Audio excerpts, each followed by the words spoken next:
आदाब नाजरीन, खैर मकदम है आपका जी सलाम में। और आज का मुद्दा लेकर हाजिर हूं मैं सऊद मोहम्मद खालिद। और आज का मुद्दा है वक्फ इमलाक पर योगी सरकार का प्रपोजल। दरअसल यूपी की योगी सरकार तमाम वक्फ जायदादों के मुतालिक एक प्रपोजल लाने की तैयारी में है, जिसके तहत वक्फ जायदादों से होने वाली आमदनी का पैसा गरीब मुसलमानों, तलाकशुदा खवातीन और यतीम बच्चों की तरक्की पर खर्च किया जाएगा।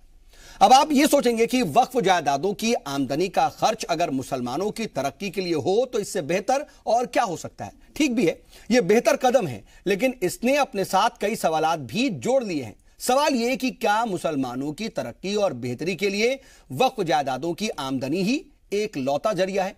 अगर आपको तबके की इतनी फिक्र है तो क्या उनके लिए खास बजट नहीं मुख्तस किया जा सकता, या फिर इसके साथ ही कोई दूसरा जरिया भी क्या तलाशा नहीं जा सकता जिससे जरूरत के मुताबिक इकदाम किए जा सके? वैसे इसके साथ ही सवाल मिल्लत के रहनुमाओं पर भी आयद होते हैं। सवाल यह कि क्या जो जायदादें औने पौने बेच दी गई उसका कुछ हला भला होगा? वक्फ इमलाक में जो घपले हुए हैं क्या वो उजागर होंगे? सवाल यह भी कि लाखों करोड़ों की वक्फ जायदादों की तहफ्फुज के लिए अभी तक मिल्ली तंजीमों ने क्या किया है? और साथ ही सवाल यह भी कि योगी सरकार की इस तजवीज से परेशानी क्यों? इन्हीं सवालों के साथ शुरू करते हैं आज का मुद्दा।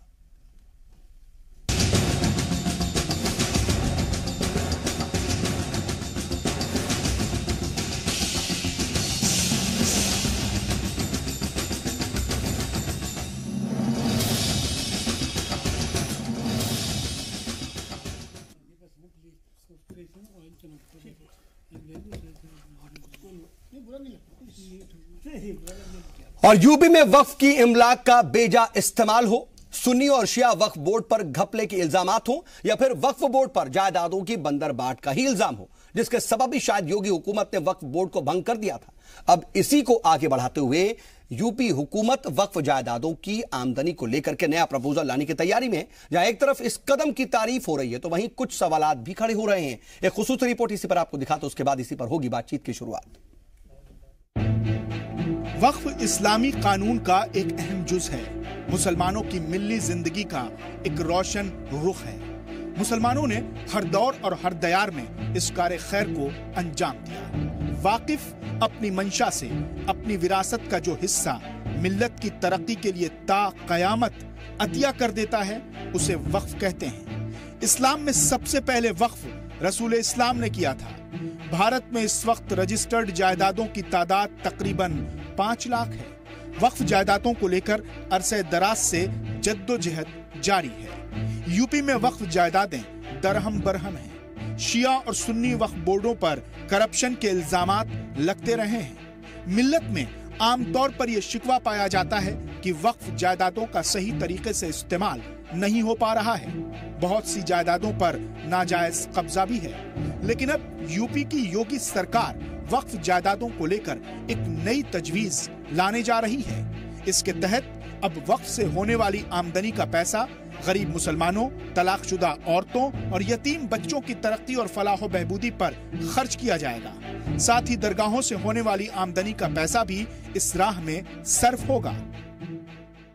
हम ऐसा प्रावधान बनाने की सोच रहे हैं कि उन यतीम बच्चों के और जो हमारी तलाकशुदा मुस्लिम बहनें हैं उन बहनों का और यतीम बच्चों का भरण पोषण के लिए कोई प्रावधान किया जाए, ये हमारे विचाराधीन है। दावा किया जा रहा है कि अब योगी सरकार इस लूट पर लगाम लगाने की तैयारी में है, क्योंकि पिछली सरकारों में यूपी में वक्फ अमलाक की खुली लूट का इल्जाम लगता रहा है।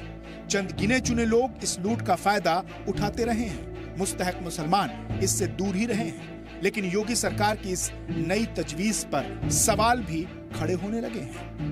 दरगाहों तो दरगाह की बातें कर रहे हैं, तो पूरे हिंदू समाज पूरे मंदिरों की बात करें जहां लाखों खरबों रुपए के दान होते हैं, तो वो क्यों नहीं करें? वक्फ जायदादों की आमदनी का खर्च अगर मुसलमानों की तरक्की के लिए हो तो इससे बेहतर और क्या हो सकता है। लेकिन सवाल ये उठ रहा है कि क्या जो जायदादें औने पौने बेच दी गई हैं उसका भी कुछ हला भला होगा? जिन जायदादों पर नाजायज कब्जे हैं उन्हें आजाद कराया जाएगा। जिन जायदादों के किराए आजादी के वक्त से मुकर्रर किए गए थे उनमें कुछ बदलाव की गुंजाइश है। ऐसे सवालों के साथ सवाल इस पर भी कि वक्फ अमलाक में जो घपले हुए हैं क्या वो भी उजागर होंगे, और साथ ही साथ सवाल ये भी कि योगी सरकार की इस तजवीज से परेशानी क्यों, और लाखों करोड़ की वक्फ जायदादों के तहफ्फुज के लिए अभी तक मिल्ली तंजीमों ने, समाजी तंजीमों ने, मजहबी तंजीमों ने क्या क्या किया। सैयद अब्बास मेहदी, जी सलाम।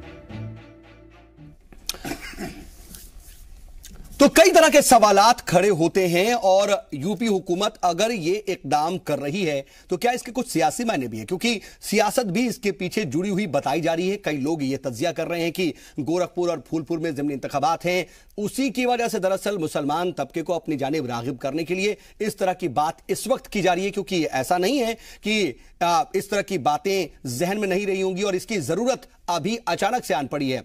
जब जब बोर्ड की इमलाक की बात होती है तो इसके ऊपर लगातार इल्जामात लगते हैं, बदुनवानी के इल्जामात लगते हैं, उनकी जो बंदरबाट के इल्जामात लगते हैं। तो क्या इसको ठीक करने के लिए यह कोशिश है या फिर इसके पीछे कोई सियासत है? और इन सब के साथ साथ यह भी बात कि अगर ये कदम उठा दिए जाते हैं तो क्या वाकई मिल्लत की और मजहब के जो तमाम लोग हैं, चाहे वो यतीम बच्चे हो, चाहे वो तलाकशुदा खवातीन हो या फिर गरीब गुरबा मुसलमान हो, क्या उनकी तरक्की हो जाएगी, बेहतरी हो जाएगी सिर्फ जायदाद की आमदनी से? इसी पर हम तफसील से बात करेंगे। हमारे साथ बातचीत के लिए खास पैनल मौजूद है। अपने मेहमानों से आपका तारुफ करा देते हैं। हमारे साथ इस वक्त स्टूडियो में 5 खास मेहमान जुड़ चुके हैं। हमारे साथ बीजेपी से मौजूद हैं अशोक ठाकुर जी, इसके अलावा समाजवादी पार्टी से समाजवादी पार्टी के लीडर राघवेंद्र दुबे जी मौजूद हैं, और हमारे साथ सीपीआई के तर्जुमान अमीर हैदर जैदी साहब हैं। साथ ही हमारे साथ अंजुमन मिनहाज रसूल के चेयरमैन सैयद अतर हुसैन देहलवी साहब हैं, और पॉलिटिकल एनालिस्ट के तौर पर हमारे साथ मौजूद हैं डॉक्टर ख्वाजा इफ्तिखार अहमद साहब। आप सभी का बहुत बहुत इस्तकबाल है बातचीत में। और मैं अशोक ठाकुर जी आपसे इधर सियासी पहलू भी समझते चले कि योगी हुकूमत क्या वाकई मुसलमानों को लेकर कितनी फिक्रमंद हो गई है कि वो उनकी फलाह बहबूद के लिए, उनकी बेहतरी के लिए इस तरह के कदम उठा रही है? लेकिन अगर ऐसा है भी तो सवाल इसके साथ यह भी कि क्या यही इकलौता तरीका है कि वक्फ की जायदादों से आमदनी इकट्ठा की जाए और उन पैसों से जो है बेहतरी के काम में उन पैसों को खर्च किया जाए? क्या कोई दूसरा तरीका नहीं है? बड़ा तबका है, क्या खास तौर पर कोई बजट मुख्तस नहीं किया जा सकता सिर्फ और सिर्फ उनको अपनी तरफ करने के लिए, या फिर ज़िमनी इंतखाबात के लिए? ऐसा तो नहीं किया जा रहा।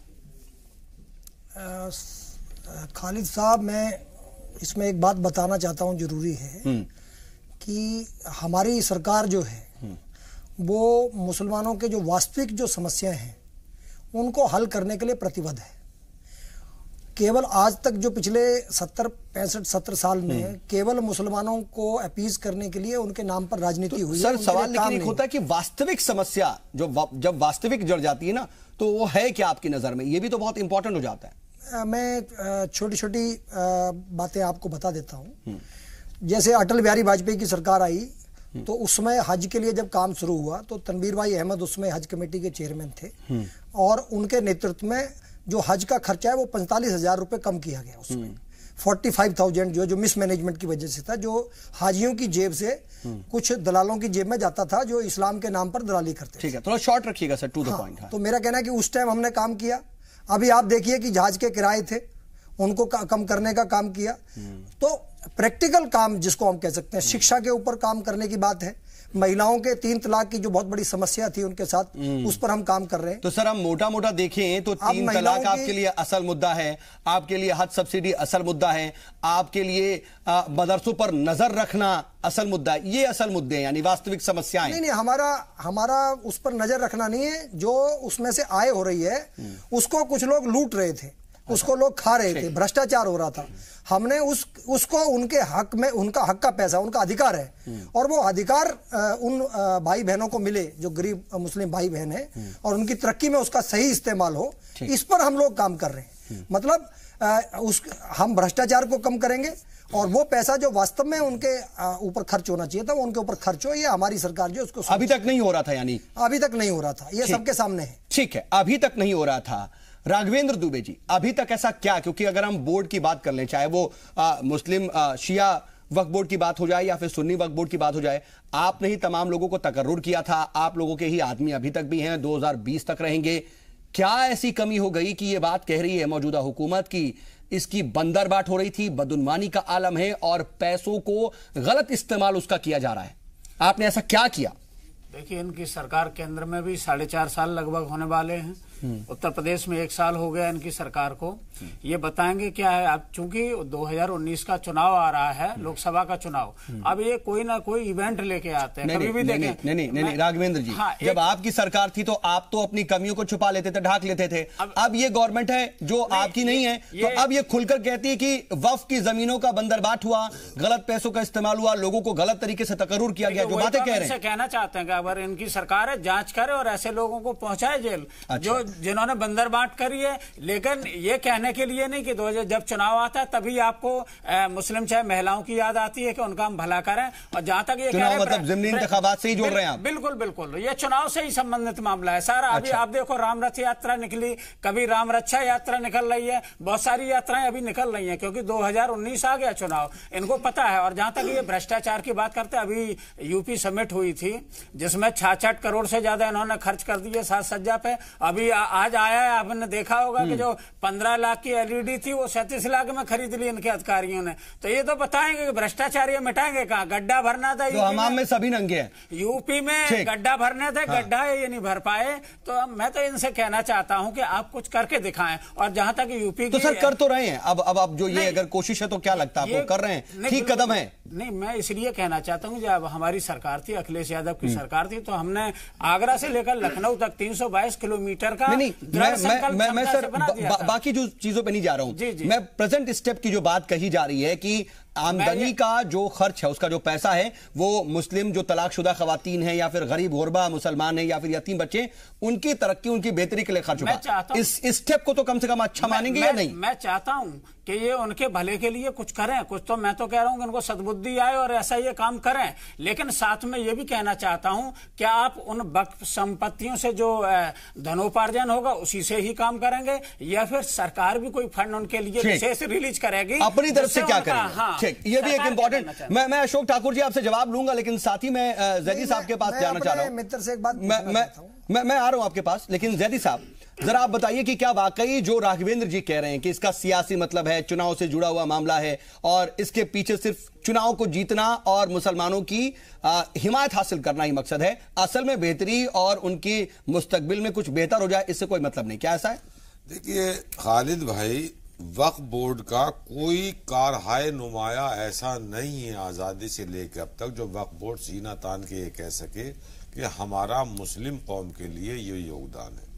जितनी जायदाद है वक्फ बोर्ड की, वो सब किसी न किसी के कब्जों में है। और वक्फ बोर्ड पे जो सरकार की तरफ से एक फितना मुकर्रर होता है जो सरकार के एजेंडे को चलाता है, सरकार के अंदर बैठे हुए लोगों को जमीन जायदे दे देता है या उसका वो दुरुपयोग करता है, ऐसा कोई सिस्टम भी नहीं है। मैं जहां तक मैं समझ रखता हूं, और सर देलवी साहब यहाँ मौजूद है और भाई साहब यहाँ मौजूद है, ये बता सकते हैं। अगर योगी सरकार इतनी ईमानदार है तो वक्फ बोर्ड की जायदादों पे जो कब्जे हुए हुए हैं वो ही हटवा दे, वो नहीं हटवा सकती। जो वक्फ बोर्ड के कब्रिस्तान है उन पे कब्जे हैं, इमाम मुमकिन है क्या? पे कब्जे हैं। मतलब ये बदउनवानी तो फिर यानी कि पिछली सरकारों में ही हुई ना फिर? नहीं, सबकी भूल है, सबने वक्फ जायदाद को खाया है जो सरकारें आई हैं। अच्छा। और ये सरकार भी पहले 5 साल आके चली गई और अब फिर आई है। अगर नियत साफ है तो एक काम करे कि कल से एक मुहिम चलाए, जो वक्फ की जायदाद जो कब्जे में है, जहां मस्जिद कब्जे में, इमाम बारगाह कब्जे में, कब्रिस्तान कब्जे में, या जिन पे खामा खा के लोग लाला लोग भैया नेता लोग बैठे हैं, उनको जायदाद को बेदखल करे, हम नियत को साफ मान लेंगे।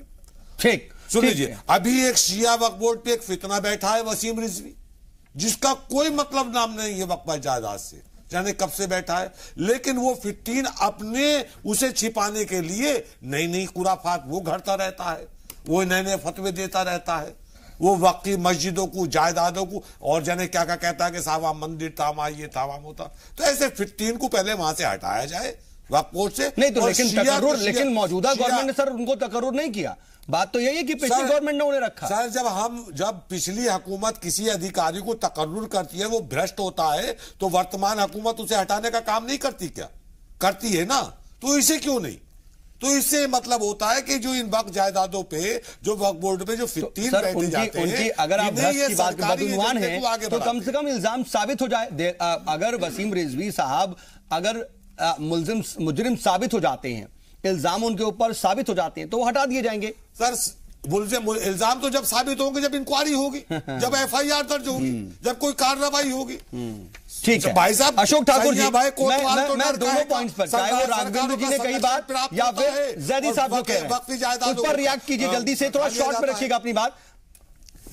मैं अपने मित्र लोगों से एक ही बात पूछना चाहता हूं कि वो ये कह रहे हैं कि केवल बोर्ड के पैसे से उनका भला होगा, तो केंद्र सरकार ने बहुत सारा बजट जो है इन कामों के लिए दिया है और राज्य सरकार का अलग से बजट है। ये उस बजट से इसका कोई संबंध नहीं है। जो ये इजाफी काम, ये इजाफी है, ये एक व्यवस्था है जो जिसमें कमी थी उसको दूर करके वो सही जगह पैसा लगे। अच्छा, लेकिन मेरा इनसे सबसे एक बात पूछने का है कि जिन 15,000 गांवों तक बिजली पहुंची उसमें क्या मुसलमान भाई नहीं रहते थे? जिन मुस्लिम एक मिनट मैं जो जनधन खाते खुले, हम तो पॉइंट आते हैं। जैदी साहब ने बात कही, जैदी साहब ने पूछा आप कल से गैर कानूनी जो कब्जे हैं वक्त की जायदादों पर, उससे हटाने की एक मुहिम चलाएंगे क्या? मैं कह रहा हूँ, सुन लो, नियत पर शक है उन्हें असल में।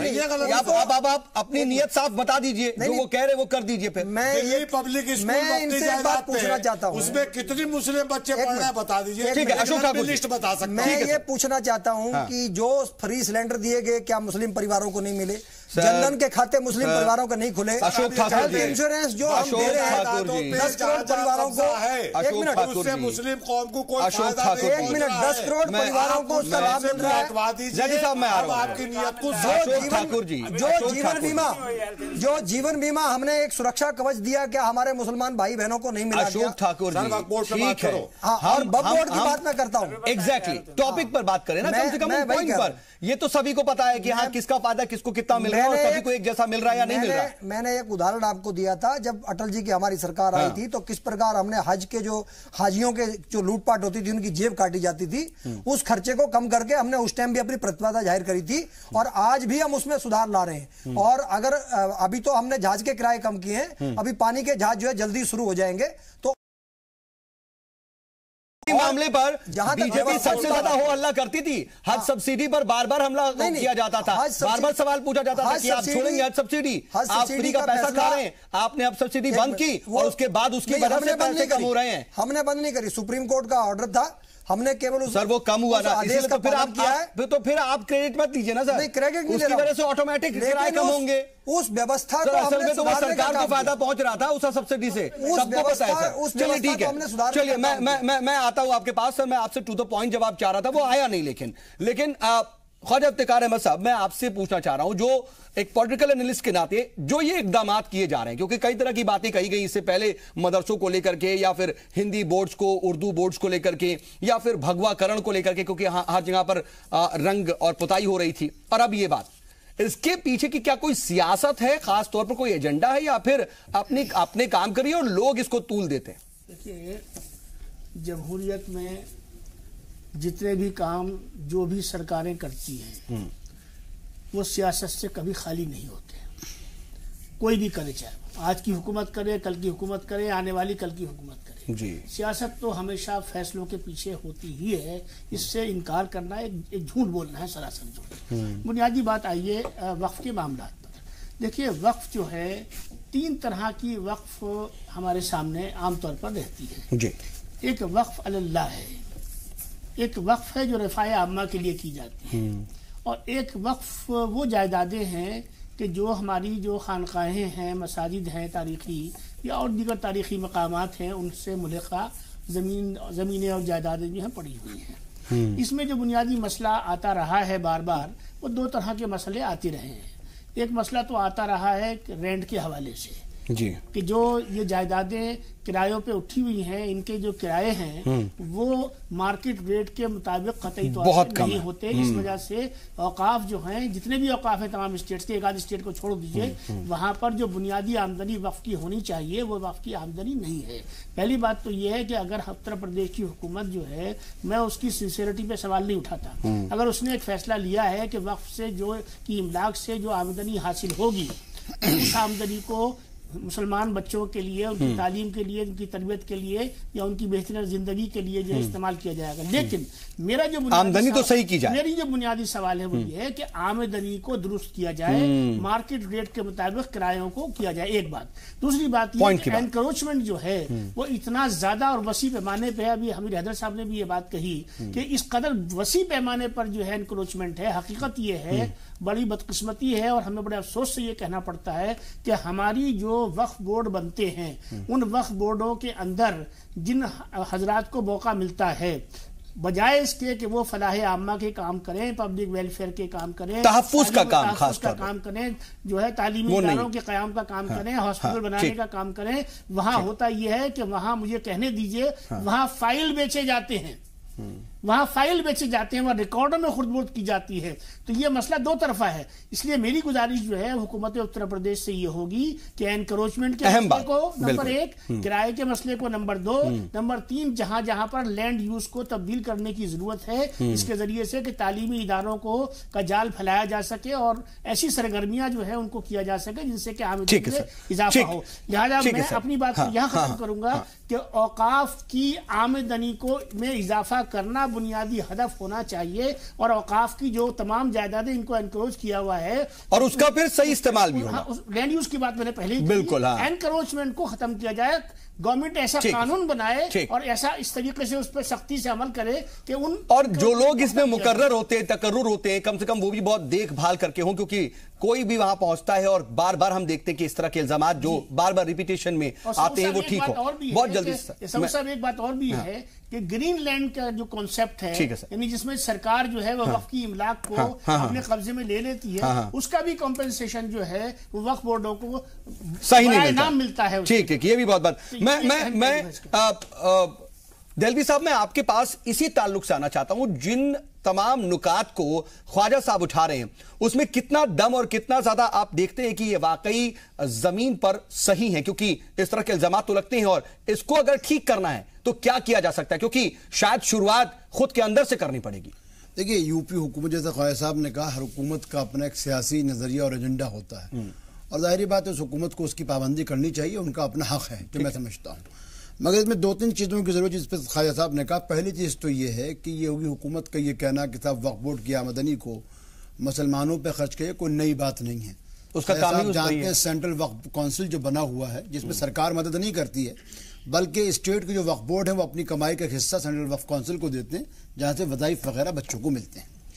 उत्तर प्रदेश सुन्नी सेंट्रल वक्फ बोर्ड की सूरत हाल ये है कि 2-2 साल ऐसे गुजर जाते हैं कि जहाँ के आइम्मा और मौज़िन या मुदर्रिसीन को तनख्वाह नहीं मिलती, जबकि सच्चर कमेटी ये कहती है और पार्लियामेंट्री कमेटी जिसके सदर उस जमाने में के रहमान खान, जो बाद में अक़लियती उमूर के वज़ीर भी बने, और उसमें बीजेपी के भी मेंबर पार्लियामेंट शामिल, तमाम पार्टी के मेंबरान पार्लियामेंट शामिल थे, कि हिंदुस्तान में मुसलमानों की वक्फ जायदाद 12,000 करोड़ से तजावुज़ है। लेकिन उनकी सूरत हाल क्या है कि उनके बाद उत्तर प्रदेश में, अब आप जब यहाँ से चलेंगे, 1,20,000 करोड़ नहीं, सिर्फ उत्तर प्रदेश के ताल्लुक से, उत्तर प्रदेश की मैं उत्तर प्रदेश के ताल्लुक सर्च कर रहा हूँ। अगर आप देखें, हमारे यहाँ पे समाजवादी पार्टी के भी तर्जुमान तशरीफ फरमा है, अगर आप देखिए जितने भी ये बड़े बड़े नेशनल हाईवे बनाए गए, मेरठ यानी एक्सप्रेस हाईवे था, जो भी थे, ये इसके अतराफ लखनऊ और इसके बड़े बड़े मॉल, आगरा, वक्फ बोर्ड की करोड़ों और अरबों रुपए की जायदादों को तमाम ही पार्टी ने, क्या वो बहुजन समाज हो, समाजवादी, कौड़ियों के भाव खरीद या कौड़ियों के भाव बेचा गया। और अभी अगर योगी हुकूमत को इतनी फिक्र है, मैं समझता हूँ उनकी, जैसे ख्वाजा साहब ने कहा, हमको उनकी संजीदगी पे कोई ताज्जुब नहीं, कुछ नियत पे भी शक नहीं है।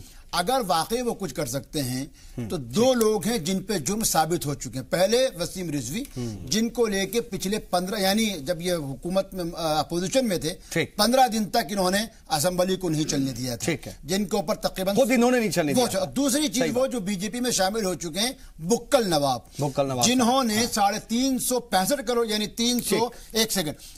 437 करोड़ रुपए की प्रॉपर्टी को महज 1.5 करोड़ रुपए में खरीदा है।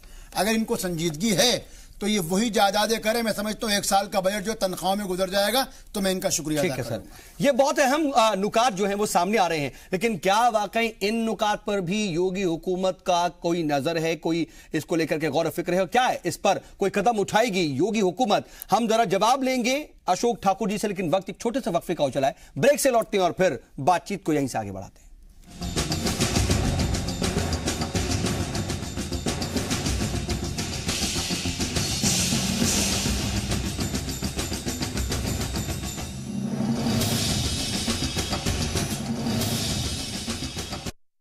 तो बात योगी के नए फॉर्मूले की हो रही है, लेकिन सवाल खुद पर भी यानी कि मिल्लत के अंदर भी बहुत तरह के उठ रहे हैं, क्योंकि वक्फ की जो जायदादें हैं अगर उनके अंदर बदउनवानी होती है, बेज़ाब्तगी होती है, बंदरबाट होती है, तो उसका जिम्मेदार पहली नजर में कौन है? शायद बोर्ड मेंबरान ही, और शायद नहीं बल्कि हकीकत में वही।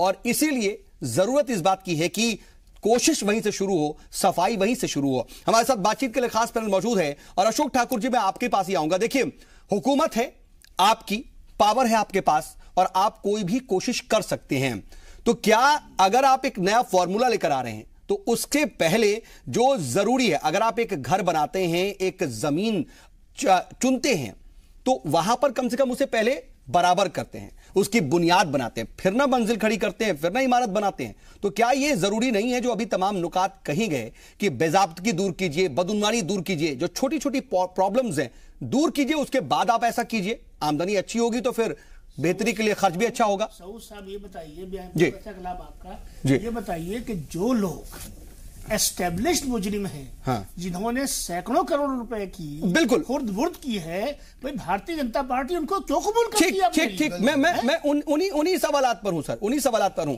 अशोक ठाकुर जी। सऊद मोहम्मद खालिद साहब, एक बात बड़ी सीधी है कि हमारे भ्रष्टाचार के प्रति जो है जीरो टॉलरेंस है। कोई तो वसीम रिजवी और बुक्कल नवाब साहब का कुछ न कुछ इनको रास्ता दिखाइए। मैं आपके यहाँ चैनल के ऊपर बैठकर कह रहा हूँ, हाँ, कि अगर उनके खिलाफ कोई मामला बनेगा, हाँ, तो वो चाहे पार्टी के बाहर का हो या मामला तो बना हुआ है, एक मिनट, जो पार्टी के अंदर का हो बाहर का हो, उसके खिलाफ कार्रवाई होगी, वो निश्चित तौर पर होगी। हमारी कमिटमेंट जो है वो चाहे वो भ्रष्टाचार हो, चाहे नाजायज कब्जे हो, चाहे मिसमैनेजमेंट हो, उन सबके खिलाफ कार्रवाई निश्चित तौर पर होगी। और थोड़ा, क्योंकि हमारे कह देने से बात नहीं बनती, उस पर इन्वेस्टिगेशन भी होता है, जांच भी होती है, उसके बाद कार्रवाई होती है। हाँ। जहां तक हमारी पार्टी का मामला है, तो मैं केवल इतना ही कहना चाहता हूं कि हमारी पार्टी जो है वो सबका साथ सबका विकास के नारे के साथ काम करती है। हम किसी धर्म के एंगल से किसी व्यक्ति को नहीं देखते हैं जब डेवलपमेंट की बात है। और हमारा चाहे वो गरीब महिलाएं हों, चाहे गरीब मुसलमान भाई हों, उनके विकास के लिए हमारी सरकार प्रतिबद्ध है। देखिए, आप टोटलिटी में बात कर रहे हैं, अच्छी बात है। आप जनधन की बात कर रहे हैं, आप सबका साथ सबका विकास की बात कर रहे हैं, आप 15,000 गांवों के रोशनी की बात कर रहे हैं, लेकिन मैं दरअसल वापस से बोर्ड में और वक्फ जायदादों पर आ जाता हूं। बिल्कुल, कि आप मुझे ये बताइए, जो नुकात ख्वाजा साहब ने जो बातें कही कि जो कब्जा है, इंक्रोचमेंट है, गैर कानूनी कब्जों को ठीक करना, ये बहुत बड़ी परेशानी है वक्फ जायदादों की। उसके अलावा जो किराए बहुत कम हैं, उनको आज के रेट के हिसाब से किराए मिले, ये बहुत बड़ी बात है। ग्रीन लैंड यूज के लिए बहुत कौड़ियों के दाम पर सरकारें खरीद लेती हैं। इन अहम नुकात पर क्या आप काम करेंगे? संजीदा है बात, इस पर हम पूछ रहे हैं और इस पर आप बताइए कि आपके सामने आगे का रोड मैप क्या है, क्या हिकमत अमली है? मैं बिल्कुल आपको कह रहा हूं, देखिए, काम करने के दो तरीके होते हैं। एक तरीका तो यह है कि पीछे के गड्ढे खोदते जाओ और उन्हीं के अंदर पूरी ऊर्जा लगा दो। हमारा काम दोनों तरफ है। हम वो काम जो तुरंत किया जा सकता है लोगों के वेलफेयर के लिए, वो भी कर रहे हैं। अच्छा। और जो भ्रष्टाचार के मामले हैं और नाजायज कब्जे हैं, और जो कि जैसा किराए की बात करी कि वो बुनियादी इनकम जो है उसके सोर्स पर बहुत सारे जो मिसमैनेजमेंट है या गलत तरीके से उनको कम किराए पर दिया गया है, इन सबको इन टर्म धीरे धीरे उस पर काम करते हुए आगे बढ़ेंगे। लेकिन अगर हम उसी पर सारी एनर्जी लगाएंगे तो हम देखिए, ये कह रहे हैं कि हम कर रहे हैं, लेकिन बुक्कल नवाब साहब और वसीम रिजवी साहब का भी हल होगा, ये कह रहे हैं, जैसा कि दिलवी साहब आपने पूछा था। बिल्कुल, देखिए, पहली चीज तो ये है कि ठीक है कि बदनवानी के खिलाफ आपकी जो कमिटमेंट है वो, उस पर मुझको कोई तो वो नहीं है, मैं यकीन भी कर लेता हूँ। लेकिन असल चीज ये है कि ये दोनों तो, जैसे खालिद साहब ने इस्तेमाल किया, ये तो मुस्तनद मुजरिम है, मुल्जिम में नहीं, मुस्तनद मुजरिम है ये तो, जिनके जुर्म और इनकी सज़ाएं हो चुकी हैं, पहली चीज। लेकिन एक चीज जो आपने अपने अभी तमहीदी कलमात खालिद साहब ने इशारा करा, हुकूमतों के साथ साथ वक्फ इमलाक के ताल्लुक से मुस्लिम उम्मा को भी एहतिसाब करना पड़ेगा। बिल्कुल सर। मसलन आप ये देखिए कि जब आप मुल्क से बाहर जाते हैं, बरतानिया जाते हैं या यूरोप में आप कहीं होते हैं, तो वक्फ और मसाजिद जगहें कम होती हैं, लेकिन समाजी कामों के लिए उनका इस्तेमाल मुसलसल होता है।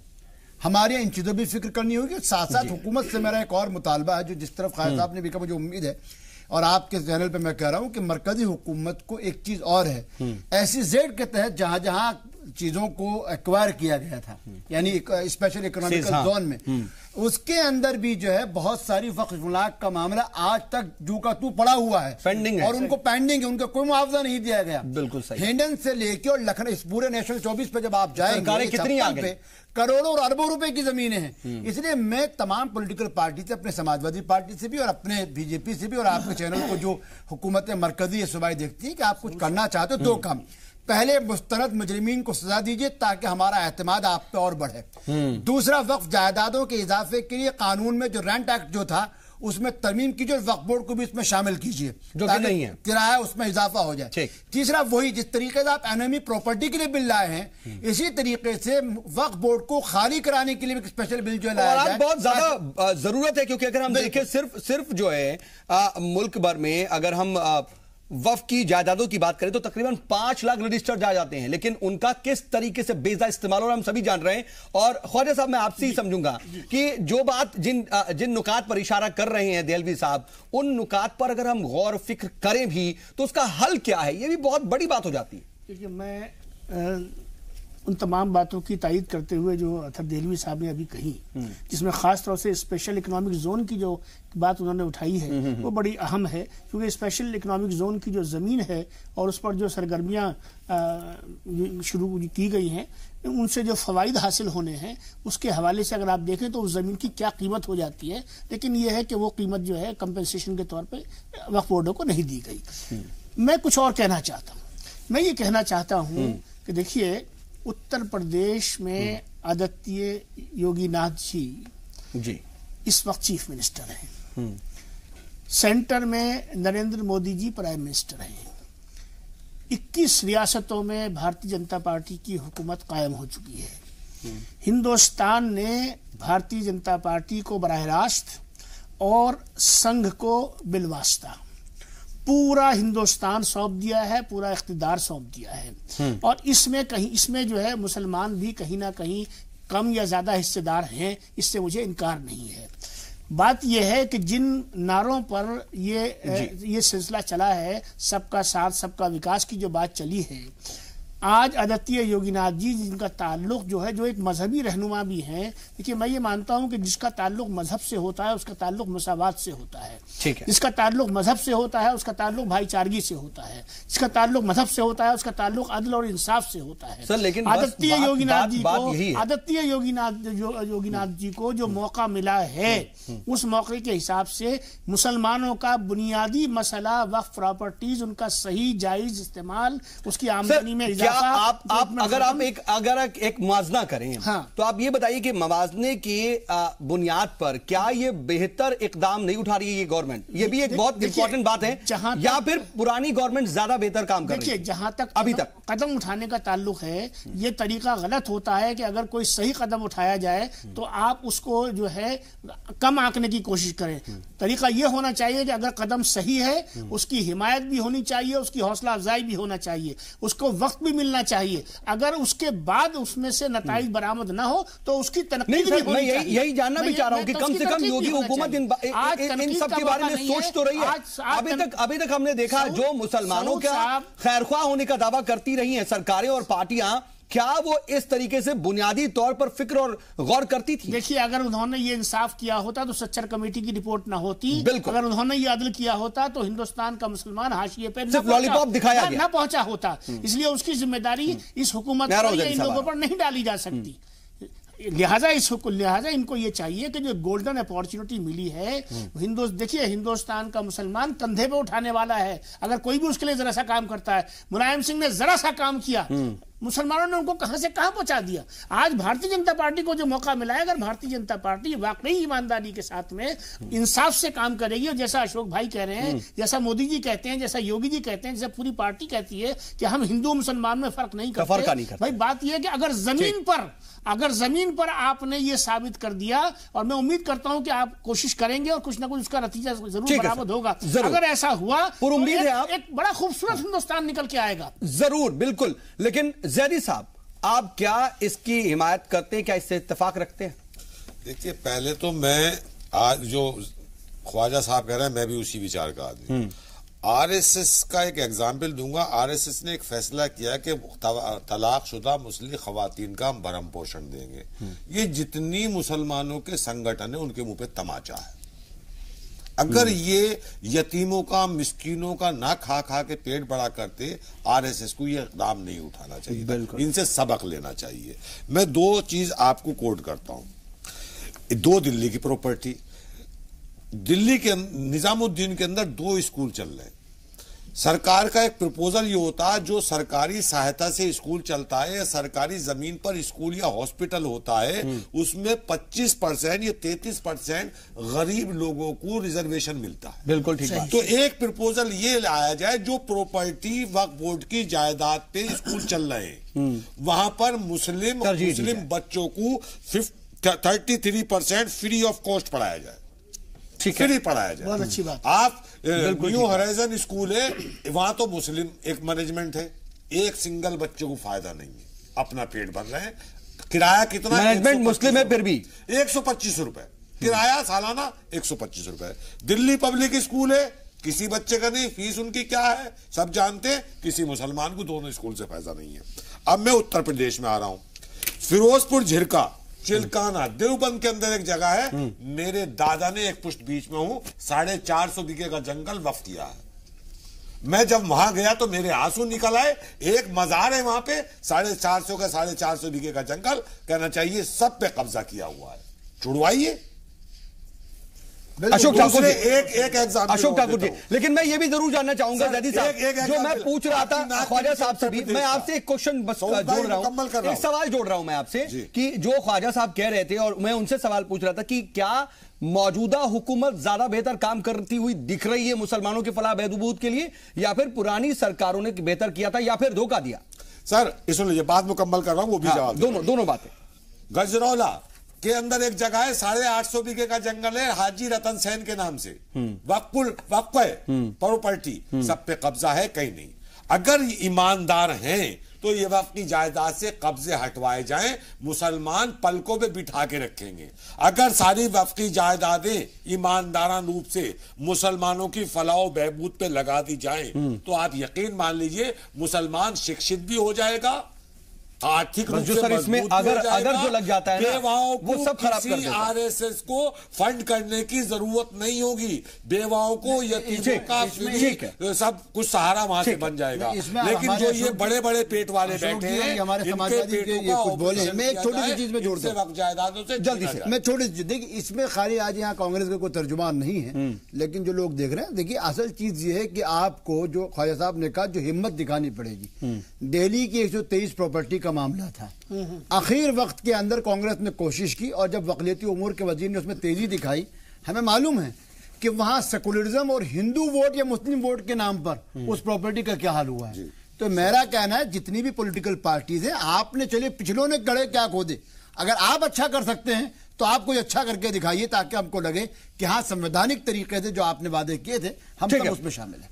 अशोक ठाकुर जी, आप इस पर क्या कहते हैं वो भी मैं आपसे लूंगा, लेकिन राघवेंद्र जी, आप पर भी कई तरह के सवाल उठ रहे हैं, उस पर भी जवाब लेना होगा मुझे। लेकिन वक्त फिलहाल एक और छोटे से वक्फे का है, ब्रेक से लौटते हैं और फिर आप दोनों के पास आते हैं।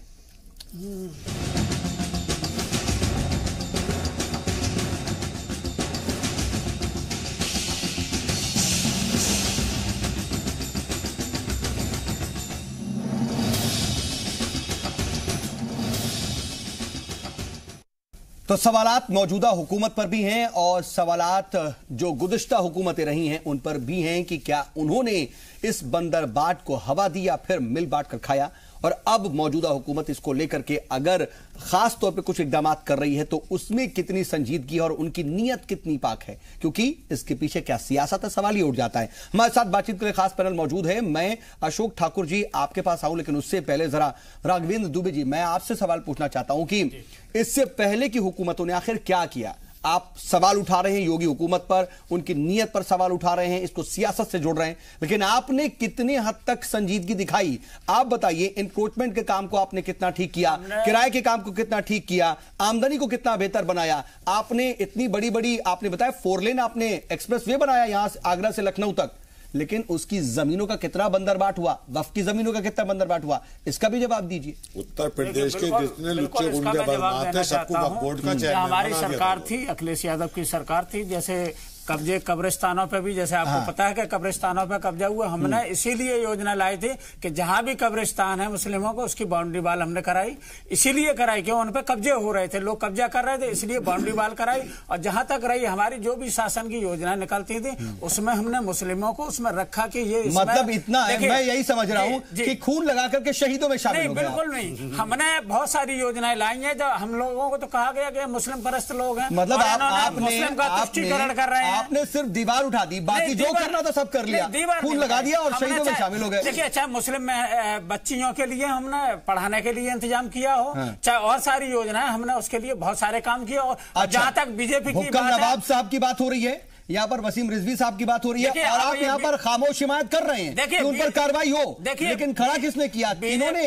आखिर बदजुबानी किसके जमाने में हुई? वसीम रिजवी साहब हो चाहे बुक्कल नवाब हो, इनकी गोद में बैठ गए जाके, अब इनके नारे लगा रहे हैं। वसीम रिजवी आप देख रहे हो सारे चैनलों में चीख चीख के राम मंदिर की वकालत भी करने लगे। वो किस लिए कर रहे हैं? इसीलिए। उन पर कार्रवाई क्यों नहीं हो रही? उन पर कार्रवाई भी इसीलिए नहीं हो रही। और जहां तक ये कह रहे हैं सबका साथ सबका विकास बने हुए वो तो इस्तेमाल किए जा रहे हैं। ये क्या बताएंगे? पूरे उत्तर प्रदेश में एक मुस्लिम को भी इन्होंने टिकट नहीं दिया और ये कहते हैं सबका साथ सबका विकास। एक कैसा सबका साथ और सबका विकास है? जहां जो पार्टी चलती है वो सबको लेकर। अशोक ठाकुर जी, राघवेंद्र जी जो सवाल पूछ रहे हैं उसका जवाब तो चाहूंगा ही, साथ ही मैं ये भी जरूर पूछूंगा कि बार बार आपकी नीयत पर एतमाद भी जताया जा रहा है, चाहे वो ख्वाजा साहब हो चाहे वो देलवी साहब हो, कह रहे हैं कि बहुत ज्यादा उम्मीद है। वो कहते हैं ना कि बड़ी ताकत के साथ बड़ी जिम्मेदारी होती है। ताकत आपको बहुत बड़ी मिली है यूपी में, जिम्मेदारी भी बड़ी है। क्या खरा उतरेंगे? क्योंकि जो अहम नुकात इस वक्त इस डिबेट में सामने आ रहे हैं वो वाकई बहुत बुनियादी और बहुत अहम है। खालिद साहब, मैं सबसे पहले तो मुझे इस बात की बहुत खुशी है कि मेरे साथ जो पैनल बैठा है उसमें हमारे जितने भी स्कॉलर्स हैं, बुद्धिजीवी हैं, मुस्लिम बुद्धिजीवी विशेषकर, उन्होंने इस बात को स्वीकार किया है कि पिछले 65-70 साल में मुसलमानों के साथ भावनात्मक ब्लैकमेलिंग और ठगी हुई है। उनको दिया कुछ नहीं गया, केवल उनके भावनात्मक तौर पर उनको जो है जुमले या दूसरी बातें कर करके उनको बहकाया। जहां तक हमारी सरकार का प्रश्न है तो मैं आपसे पहले भी कहा कि हमारे अटल बिहारी वाजपेयी के कार्यकाल में 5 साल तनवीर भाई अहमद हज कमेटी के चेयरमैन रहे, एक पैसे की हेराफेरी का कोई इल्जाम नहीं लगा सकता। अब भी हमारी सरकार को 4.5 साल हो गए, एक पैसे की हेराफेरी का कोई इल्जाम नहीं लगा सकता। और जितनी भी योजनाओं पर काम हुआ उसमें भी कोई एक पैसे का हेराफेरी का इल्जाम नहीं लगा सकता।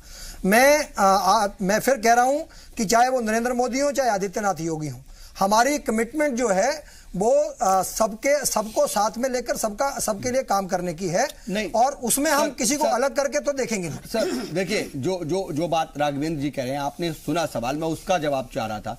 और साथ ही मैं ये भी चाह रहा हूं कि देखिए बात फिर वही पॉइंट पर आ जाए, जो नुकात हैं उन पर क्यों नहीं हम आप टू द पॉइंट बोलने को तैयार हैं। ठीक है, आप टोटलिटी में काम कर रहे हैं, आप अच्छी स्कीमें ला रहे हैं, अच्छे फलाह बहबूद के काम कर रहे हैं, लेकिन आवाम के लिए सिर्फ मुसलमानों की बात की जाए और फिर हम खास तौर पर अगर हम वक्फ की जायदादों पर आ जाए तो जो तमाम बेजाबदगियां हैं, चाहे वो 125 रुपए किराए, सर एक बड़ी जमीन पर जिस पर स्कूल चल रहा है 125 रुपए सालाना किराया दे रहा है, वो आप अंदाजा लगाइए, ये गलत है ना।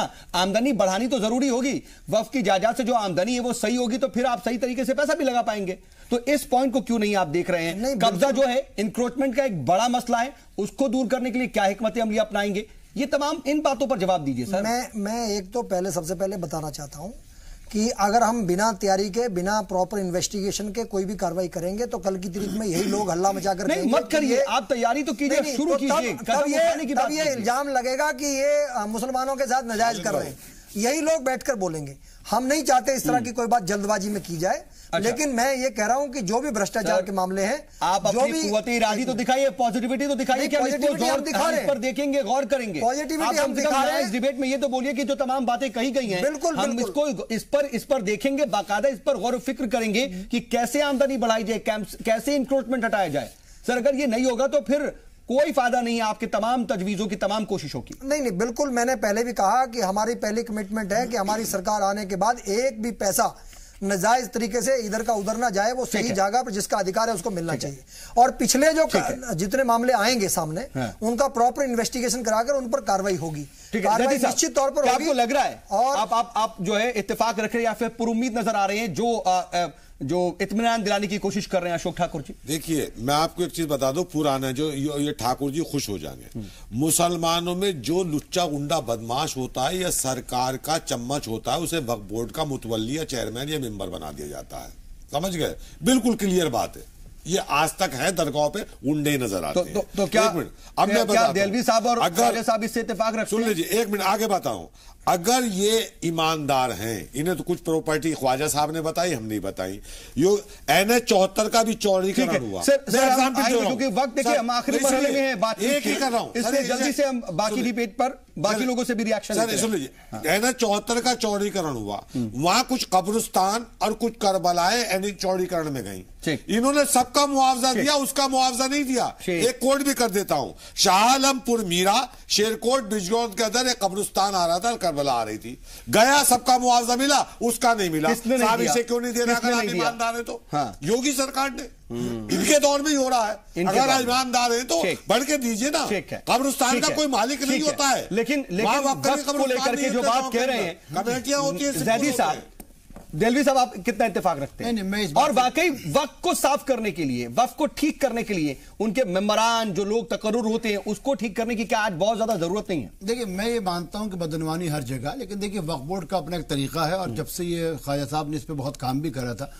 वक्फ एक्ट 1995 के बाद चेयरमैन बनाना हुकूमत के हाथ में नहीं, बल्कि इंतखाब होता है कि इंतखाब के अंदर जिस वक्त जो उत्तर प्रदेश सुन्नी सेंट्रल वक्फ बोर्ड के चेयरमैन है वो मुतवल्ली कोटे से आते हैं और वो इंतखाब लड़के आए। तो मैं इसलिए साहब की इस बात पे इत्तेफाक, हाँ, इस बात पे चाहिए गुरुद्वारा प्रबंधन कमेटी की तरह इंतखाब होने चाहिए। सुन लीजिए, वो भी चोर दरवाजे से इंतखाब होते हैं, तो चोरी को तो हम खुद दावत दे रहे हैं मौलाना साहब। नहीं साहब, सुन लीजिए, हमारा कहना यह है कि अब इस मामले में हुकूमत से ज्यादा, मैं आखिरी बात 30 सेकंड में कर दूं, जल्दी से, हुकूमत से ज्यादा आप खुद मिल्लत को इस पर गौर फिक्र करना चाहिए। बिल्कुल, सिर्फ हम ये नहीं कि हुकूमतों ने करा, वक्फ बोर्ड ने करा, हमारे कितने बड़े बड़े इदारे, कितनी बड़ी बड़ी ऑर्गेनाइजेशन, कितनी बड़ी अल्लाह रसूल का ख्याल करके तंजीमें करोड़ों और अरबों की जमीन पर बैठी हुई है और उनका इस्तेमाल बहुत अच्छी अच्छी चीजों के लिए हो सकता था। दिल्ली में प्राइम लोकेशन पर लोग बैठे हुए हैं। बिल्कुल, मैं ख्वाजा सर आपसे फाइनल कमेंट इस पर लेना चाह रहा हूं, क्योंकि आपने बहुत काम भी किया और वक्त में जो बदउनवानियां हैं, जो बेजाबतियां हैं, उसको बहुत बेहतर तरीके से आप समझते हैं। जो देलवी साहब कह रहे हैं उससे कितना इत्तेफाक रखते हैं? देखिए, देलवी साहब जो कह रहे हैं वो ठीक कह रहे हैं। मैं एक मिसाल आपको देना चाहता हूं जल्दी से सर। बहुत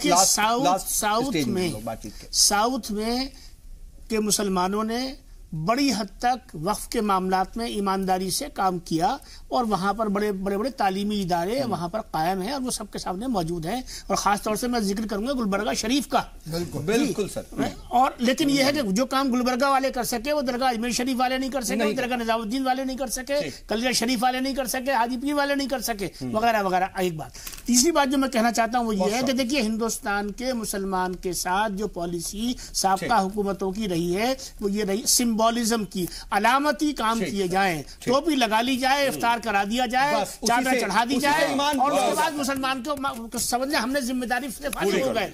इस हुकूमत के लिए एक सुनहरी मौका है।